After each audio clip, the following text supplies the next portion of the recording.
From the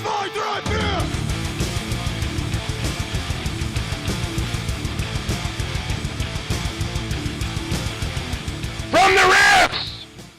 Hi, I'm Big Will Johnson, this is Carmen Belair, and welcome back to From the Riffs. Today we're going to talk about Thundercloud Galaxy. It's the latest book for the Phase World series of dimension books for Riffs.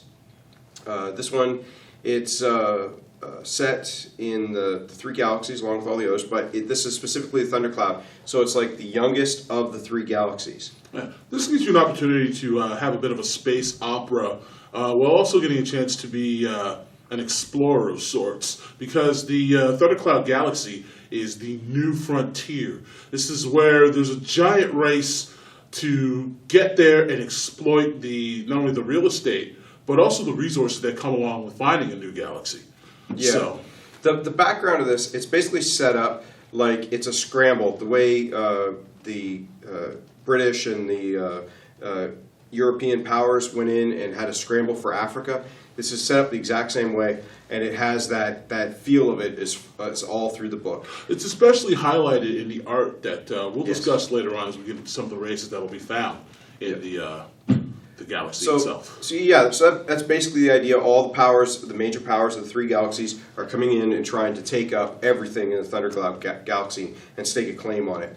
After the background, then you get into basically the myths and the rumors of the Thundercloud Galaxies, which is like how it relates to the Forge Wars, how it the different what do you call them? Locations and such? The different locations, Well, the different rumors, to put it quite simply, it's just like you had in the early Americas, where people would say, "Oh, there's a mythical land of gold," or "There's a fountain that regenerates and restores youth." There's going to be all these different things. Maybe it's a planet where gold runs like water, or something to that effect. There are all these kinds of rumors and mythologies and opportunities to basically go and explore and exploit. And for a GM, it leaves a boundless supply of source material. Yeah, it's different than the other parts of the three galaxies, the other two galaxies basically, because those are very settled. They're very specific.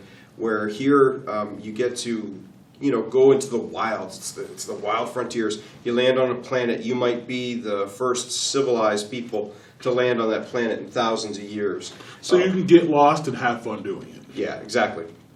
So after that, we start getting into the different parts of the book, the different things that are fully statted out. My favorite part, and probably the first on the list, is the Dominators.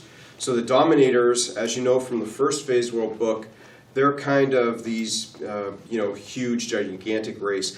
They go around in these massive world-sized ships and basically try to take over entire planets. Yeah, as for anybody who hasn't really gotten into the Palladium mythos, as far as things like the Dominators are concerned, it's if you read comic books, whether it's DC or Marvel, you will find examples of these larger-than-life cosmic-type characters that have an extreme influence on their surroundings. Yeah, and it's nice because we finally get equipment for the Dominators. We get an idea of the tech and the abilities that they have, which we've really lacked up to this point. Okay. After that, we got the Gene Tech. And you like the Gene Tech? Yeah, the Gene Tech, essentially, this is an entire race of genetic augmentation specialists. This is what they do. They may take an entire planet and tamper with their genes, and giving them a significant advantage, or I guess in some cases disadvantage, based on pure experimentation.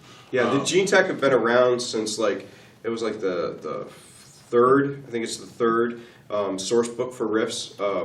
And they've just been kind of floating around in the background. Here we get a good idea of what their background is. We get some different enhancements they can give you, as well as some of the technology they use, and the different different things they can do for a character or against a character.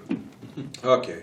Up next, we got the Bushi Federation. Yes. Samurais in space. They're samurais in space. I mean, you've had everything else in space, cowboys in space, and the robots in space. Samurais in space. I mean, you can't get more zen than being in outer space. So, you know. But yeah, so it gives us, we've had technology from Bushi Federation in some of the previous source books, but now we finally got some background for them, some information about them, as well as a little more of the tech, a little more of the stuff they can do.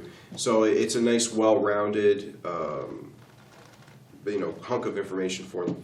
Mm-hmm. So anybody who's into the Japanese culture, the futuristic samurai armor, really awesome bladed weapons in space, whether you're talking about nanotech or all that crazy stuff, you're going to find that with the Bushi Federation, and you're going to enjoy yourself. Yeah, it is kind of odd, though, that in a book that's basically the, kind of the colonization of Africa retold, that we're getting the samurais, put in there. Yep. So, but it is a neat combo. But, I guess it lends to the originality you're going to find in any Palladium title. So. Okay. After that, we start getting into a section of the different peoples and the different races you're going to see. I'll make sure I flash some pictures here for you. Yeah. But they're basically all inspired by the the creatures of Africa. We have porcupine men. We have gorilla men. We have women, hyena people, scorpion people, zebra. It goes on, and I really got to highlight Mike Muma. You did a great job, brother. Great art. It's black and white, like most Palladium interiors, but his style really does lend itself to the anthropomorphic quality of the description. So spot on. If you are an anthropomorphic fan, I know there's a lot of you guys out there. For you furry folks, you might actually dig this. So. And then my favorite one in there, is the Shing. I really like playing magic users. And the Shing is like a race of giant lions that never developed technology. I mean, they're full lion-type shaped creatures, as in they don't even have full hands. Maybe some of them were Jesus in a previous lifetime. You never know. But that's a C.S. Lewis reference. Their whole society is based on magic. So instead of cars and stuff, they use rifts and they use teleportation or whatever. But it's cool because they're based on the pride. The idea is that they're totally set up on the same pride basis as a lions. So like when they get attacked by these outside powers, they do what lions would do. They hit them hard and then they disappear into the bush. It's great. It's just a neat take on a race. And not to mention they look. I mean the actual drawing again. Very smooth. They look very cool. Yeah, and when you see them in a book, you're gonna go, "Oh, that might be interesting to play." And of course, you read the description. That just takes it home. Yeah. After that, we got all the various monsters that you're gonna encounter on different planets. And like always, it's a smattering of monsters here and there because there's no way one book can have everything you possibly can.